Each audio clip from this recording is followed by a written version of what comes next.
Hello everyone, Rishita ব্লগে তোমাদের সবাইকে স্বাগত জানিয়ে আমার ছোট্ট একটা মিনি ব্লগ স্টার্ট করলাম।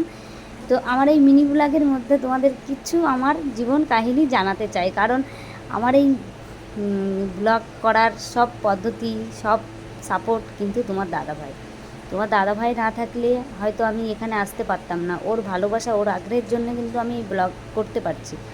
আজকে যদি ও আমাকে সাপোর্ট না করতো আমি কিন্তু করতে পারতাম না। সেই জন্য তোমার দাদাভাইকে আমার তরফ থেকে অসংখ্য ধন্যবাদ। আর তোমাদের সবার তো বলার মতো না, আমাকে যারা সাপোর্ট করছো তাদের তো একান্ত ভালোবাসা সবার জন্য রইল আমার। তো তোমার দাদাভাইয়ের জন্যই আমি এখানে। তো আমি তো ভীষণ খুশি, কি বলবো।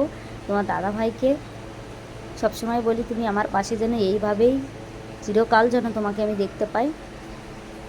এটাই আমার বলার, আর কিছু বলার নেই। আমি আর ভাষা খুঁজে পাচ্ছি না বলতে, যে আজকে ওর জন্য আমি এখানে আসতে পেরেছি, এই ব্লগ করতে পারছি।